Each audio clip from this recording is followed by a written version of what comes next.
কোথায় ছিলি কোথায় তখন? এই ছিলাম উস্তাদ পাড়ার ভিতর দিয়ে একটু। শোন এদিকে টাকা। জি বলেন। একটা ছোট সেটেলমেন্ট কেস আছে, কেসটাকে সালটে দিয়াই। কে কার কে কি করলো? ওই যে বিধবা মেয়েটারে কি বাড়া জানো ওর নামটা? ওর নামটা বাড়া কি পেটে আসি তা মুখে আসে না। কোন মেয়েটাকে উস্তাদ? আরে বাড়া ওই বিনয় দাস, উমারানী দাস। কি হয়েছে কি ওর? ওর হয়েছে বলতে কি ওর বৌমাটা খুব কটু কেস করেছে পাড়ার ছেলেদের সাথে। তাই নাকি উস্তাদ? হ্যাঁ, মেয়েটা খুব 2 নম্বরই কাজে মাথা চাড়া দিয়ে উঠেছে, ওকে সালটে দিয়াই। আপনি শুধু চলেন আমার সাথে। আমি এখন যেতে পারবো না, আমার একটা অতিথি এখানে এখনই আসবে। তুই জানা তুই কাজটা করে দেয় না, আমি আছি তো। আপনি গেলে ভালো হতো না। বাল চুদা নাকি তুই? মশা মারতে আবার কামান লাগে লাইবে? ঠিক আছে ঠিক আছে উস্তাদ, আমি যাচ্ছি।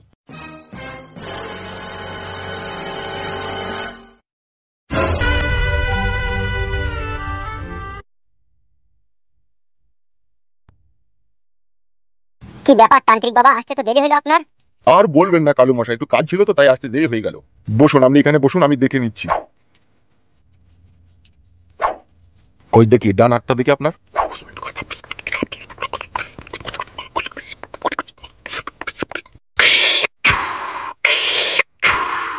তোর ভালো নামটা যেন কি?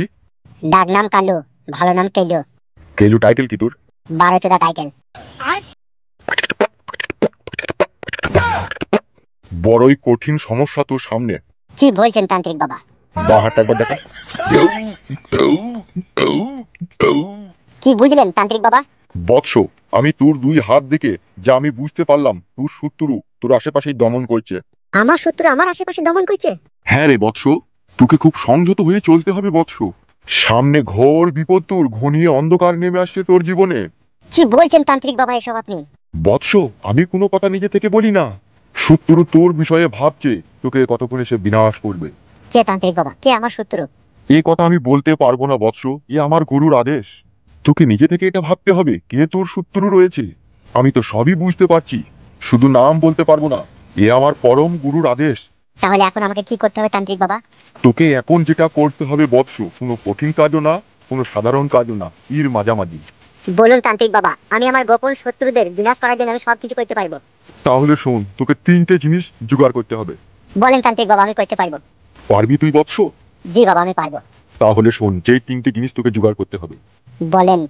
7 দিনকার মৃত মানুষের পাদ, 14 বছরকার যুবতী মেয়ের স্তন থেকে 4 ফোঁটা দুধ, বাঁজা বকন গরুর মুত লাগবে। ওই 3টে জিনিস যদি তুই জোগাড় করে আনতে পারিস, ওই 3টে জিনিস দিয়ে তোকে একটা তাবিজ বানিয়ে দেবো। আর ওই তাবিজ তুই ডান হাতে কুইনুর উপরে পড়বি। শত্রু তোকে মারার লেগে 7 দুগুণে 14 বার ভাববে, আর এই 14 বার ভাবতে ভাবতে তার জীবন শেষ হয়ে যাবে, কিন্তু তোর কাছে সে পৌঁছাইতে পারবে না। তাই নাকি তান্ত্রিক বাবা? হ্যাঁ রে বৎস, এটা আমার কথা নয়, এটা আমার গুরুর কথা। আপনি যেটা বললেন 7 দিনকার মৃত মানুষের পান, এটা তো পাওয়া তো কঠিন ব্যাপার।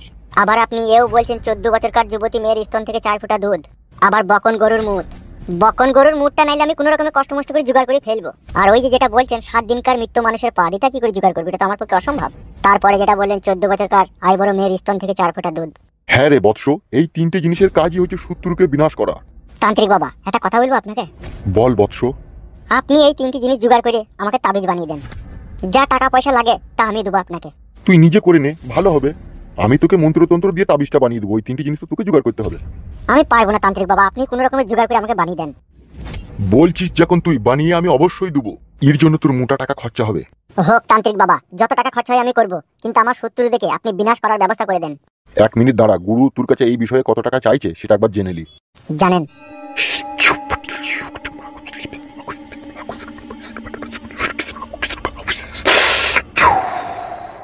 গুরু আমায় তন্ত্রমন্ত্র সাহায্যে জানালেন তোর এই কাজটা করার জন্য তিনি 5 লাখ টাকা নিবে। 5 লাখ? সেই জন্যই তোকে বলেছিলাম তুই নিজে থেকে জোগাড় করে নে এগুলো। মেন সমস্যা হচ্ছে আমি পারবো না, এগুলো তো খুব কঠিন কাজ। তাহলে গুরুর আদেশ মেনে নে। ঠিক আছে, আমি 5 লাখ টাকা দেবো আপনাকে, আপনি আমার কাজ করা শুরু করে দেন।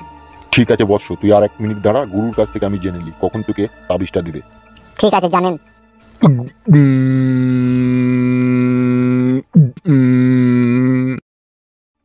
গুরু বলল কালকে শনিবার ঘোর অমাবস্যা রয়েছে, আর এই অমাবস্যা রাত্রি তোকে তাবিজটা হাতে পড়তে বললো। তুই আমাদের রাস্তা চিনিস তো? হ্যাঁ চিনি। কাল ঘোর অমাবস্যা রাত্রি 1টার সময় তুই চলে আসবি, তোর হাতে তাবিজটা পরিয়ে দেওয়া হবে, আর 5 লাখ টাকা গুনে একটা কি করে ভয় নিয়ে চলে আসবি। ঠিক আছে তান্ত্রিক বাবা, তাই হবে। তাহলে এখন আমি চলি রে বৎস। ঠিক আছে তান্ত্রিক বাবা।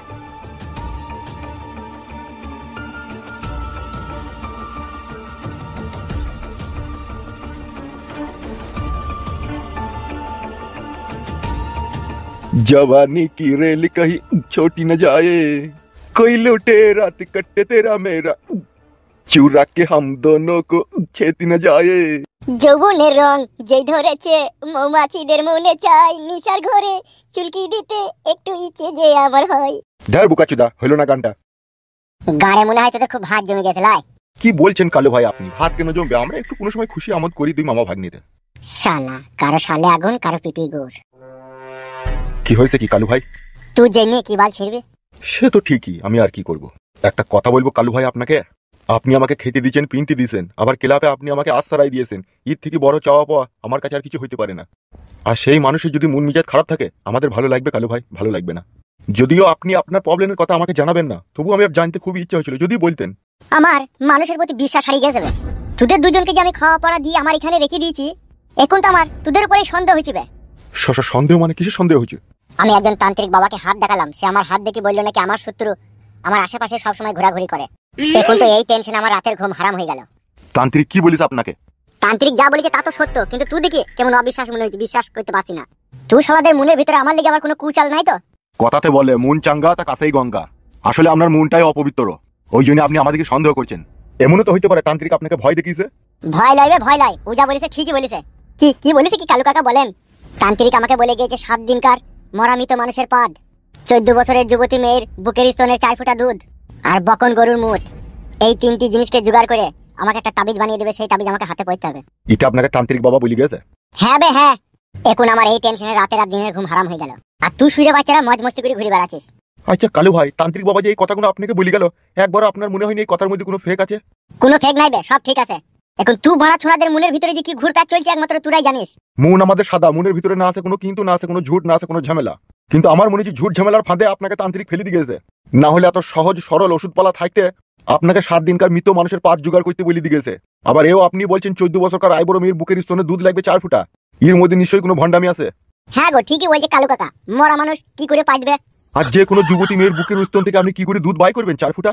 একটুকু কি আক্কেল হয়েছে না আপনার? মেয়ে যতদিন না ডেলিভারি হয়ে বাচ্চা না হয় ততদিন তার বুকের স্তনে দুধ জমা হয় না। এইসব টাকা পয়সা আপনার কাছ থেকে হাতিয়ে লেবার লাইন করে দিয়েছে তান্ত্রিক। খবরদার ওই ভণ্ড তান্ত্রিকের ফাঁদে পা দিও না কালু ভাই। ভণ্ডামি তোদের মধ্যে আমি দেখতে পেয়েছি। আমার যে শত্রু আছে তাকে তো আমি বিনাশ করেই ছাড়বো, সে যেই হোক।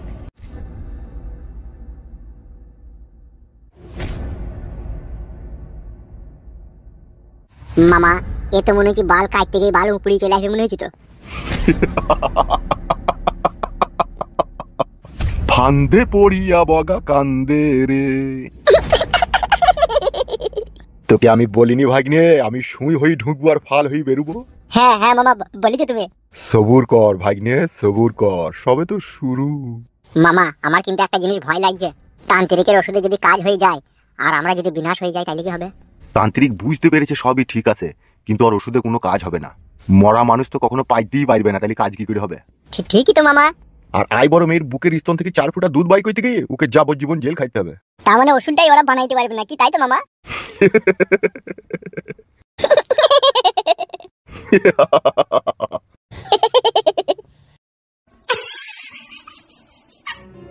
লজ্জা করে না তোমার? মান সম্মানের দাম নাই তোমার? ইজ্জতের দাম নাই তোমার? এই যে তোমার বয়স্ক শাশুড়ি, তার ছেলের বউ তুমি, আবার তারই চোখের সামনে পরপুরুষকে নিয়ে তুমি রাত কাটাইছো। সে শাশুড়ি হয়ে কি করে সহ্য করবে? ওকে আমি বলেছি তো 15,000 টাকা দেবো, ও এই বাড়ি থেকে চলে যাক। কি আমার লো, 15,000 টাকা নিয়ে আমি বাড়ি থেকে চলে যাবো, আর তোমার নাম করার সুবিধা খুব ভালো হবে। এই গ্রামের লোক বলুক, বাড়িটা কার বলুক। এই বাড়িটা কার গো? তোমরা তো গ্রামের লোক সবই জানো কার বাড়ি। বাড়ি তো আপনারই। কি বললো শুনলে? সাদা কুকুর, বাড়ি আমারই বাড়ি, উজ্জ্বল জবস্তি করে দখল করে রেখে দিয়েছে। লম্পট চরিত্রহীন মেয়ে। তুই খুব সত্যি কই নালো। সত্যি লো আমি একবার কেন 100 বার সত্যি। ওগো ঝগড়া অশান্তি না করে যেটা হবে ববে সেটা করো গো। তোমাকে আমি শেষবারের মতো বলে লিখেছি, এই বাড়িতে ভদ্রভাবে থাকবা, কোনো চ্যাংড়ার বাতান করবা না। আর গুতাগুতি করার যদি তোমার খুবই ইচ্ছা হয় তাহলে চলে যাবা ফাঁকা মার দি, কেউ মানা করবে না। শুধু আমি একাই গুতাগুতি করি, আর মনে হয় পাড়ার মেয়েগুনা কেউ করে না। আমার পাড়ার লোকের কথাই চিকেন এই রবার। তোমাকে মানা করে দিয়ে গেলাম শাশুড়ির সামনে পরপুরুষকে নিয়ে রাতে চটাম পটাম করে বেসন ফাটবা না। আর এই বেসন ফাটার কমপ্লেন যদি আমার কাছে আরেকবার যায়, তোমার ওই তেলের কড়াইয়ে বারুদের গুরু ঢেল দিয়ে দেশলাই মেরে দেবো। ঠিকই বলছিল, পাড়া প্রতিবেশীরা খারাপ হয়ে যাবে, নোংরামো করার কি দরকার আছে? যা হবে তাই খাবি, যৌবন আছে বলি যা মন তাই। ঠিকই বলছে গো বৌমা, এই যৌবন বেশি দিন থাকবে না। আর এইসব কাজ করা তো খুবই খারাপ জিনিস। খারাপ মানে? জঘন্য খারাপ জিনিস। কি বলছে পাড়ার লোক তোমাকে? মানুষের যৌবন হচ্ছে পচা ভুস কুমড়ো, আর এই পচা ভুস কুমড়োর এত গৌরব করু না। গইরা বাবা নাই, বাবা লাল জাঙ্গিয়া লাল ভিসিয়ার পইরে সোনাদের সাথে কি হুলুস তুলুস করে গো। কি বলছে তোমার শাশুড়ি এগুলা? সে কবেকার কথা কবে হয়ে গিয়েছে, সেসব কথা আবার এখন উঠে আসবে কেন? কবেকার কথা? এই তো গত 16 দিন হইলো, কি 15 দিন হবে। এইভাবে এই সমাজের লোকের কাছ থেকে নোংরা কথাবার্তা শুনতে তোমার ভালো লাগে? বলা করাইছি কি, আমার শাশুড়ি তো ডেকে ডুকে এইগুলাকে জোগাড় করলো তোমাদেরকে সব গ্রামের লোককে। এলো তা বলবো না, তুই আমার বেটার বলো, আমার বেটাকে ইজ্জত দেখিয়েছিস ঠিক ছিল, কিন্তু তুই পর পুরুষ দিকে কেন দেখাবি লও? ঠিকই বলছো বৌমা, ইজ্জতের অনেক মূল্য। চরিত্রহীন মেয়েদের কাছে কি ইজ্জতের আর কোনো দাম আছে? ওরা 2 টাকা পাতা ক্রিম প্লাস শ্যাম্পু কিনে ভিতরটাকে হাটকি হুটকি ধুই নেবে, তবু ওরা পর পুরুষের কাছে ছোঁয়া ছাড়বে না। ওগো যা আবার হয়ে গেছে, আর ঝগড়াঝাটি করো না, ঠিক আছে? ওইসব আর করো না বৌমা। এই যাবার সময় তোমাকে একটা কথা বলতে গেছি, ভালো করে মন দিয়ে শুনো। আমরা এই গ্রামের সদস্য, আমরা হচ্ছে ক্লাবের সেক্রেটারি। যদি কোনো জিনিসের প্রয়োজন পড়ে আমরা আছি তো, আমাদের কাছে চাইবে, আমরা দেবো। তোমার যদি টাকা পয়সা দরকার আছে আমাদের ক্লাবের সেক্রেটারি কালু ভাইকে জানাবে, তুমি টাকা পেয়ে যাবে। তোমার যদি 2-1 পিস শাড়ি লাগে সেটাও আমাদের কালু ভাইকে জানাবে, তুমি পেয়ে যাবে। কেন তোমার এই সৌন্দর্য রূপ জৈবনটাকে 200-300 টাকার লেগে মদ মাতালের কাছে খুলে ফেলে দিছো? বিবেকে আটকাইছি না? বিবেক থাকলে তো আটকাবে। আই তুমি থামো তো লাউড়া। যে পুরুষের সাথে আমি সহবাস করে আছি তার সেই লিঙ্গটা হাজার জায়গায় পুশ করে আছি, আর এই পুশ লিঙ্গটা আমার ফ্রিজে ভরে ঠান্ডা করে লিজি, একবার তোমার বিবেক আটকাইছি না? এই লিঙ্গের মধ্যে কোনো জীবাণু তো থাকতে পারে। যা করিছো করিছো, এরপরে এরকম অন্যায় এরকম ভুল কাজ করবে না। যা কিছু দরকার হবে তুমি সরাসরি আমাদের ক্লাবে চলে যাবে, সমস্ত রকম হেল্প তোমাকে করবো আমরা। বেশ বেশ ঠিক আছে, মনে থাকবে তো? মনে থাকবে। আর এই যে বৌমায়ের লাজ লজ্জার মাথা খাওয়া শাশুড়ি, এই বুড়ো বয়সে তুমি আর ভর কিও না। আমি ভর কাইনি, ভর কিয়ে দিচ্ছে। আবার ভাড়া কথা বলে। এই বাড়িতে চুল পরিমাণ আর যেন ঝগড়া অশান্তি না হয়। আর ইয়ার পরেও যদি আবার অশান্তি হয়, তোমার বৌমাকে পাঠাবো বুনোবাসে, আর তোমাকে পাঠাবো সোনাগাছিতে, মনে থাকে যেন।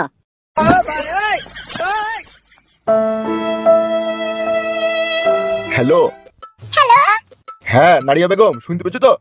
হ্যালো। হ্যাঁ বলছি তো, শুনতে পেছো না নাকি? হ্যাঁ শুনতে পেছি, বল আবে, শুনতে পেছি। কেমন আছো? কেমন? ভালো আছি, তুমি কেমন আছো? আমি ভালো আছি। তুমি এলে কখন? এই তো 9:30 10টার দিকে এলাম। বাহ বাহ নারিয়া বেগম বাহ। দি খাওয়া দাওয়া করেছো তো? হ্যাঁ বিটির বাড়ি এইছি, তা খাওয়া দাওয়া করবো না?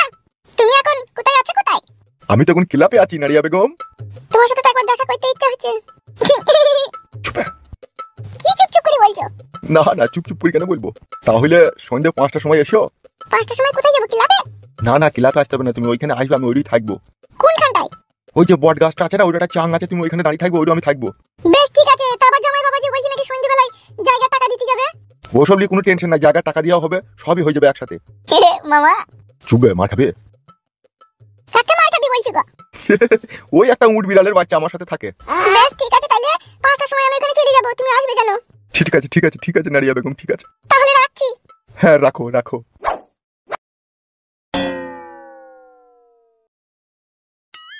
অত বৈদ্য কেন বে তুই? বাল মুকুচটা দেখছি আমি ফোনে কথা বলছি, আবার দাঁত কেলাইছি আর কপালি চুদা। ভুল হয়ে গেছে মামা, গুদমারানির ফেদা মুকুকে না, ওই মরুভূমিতে লিগে ফেরি দেয় বুঝছি না তোমাকে।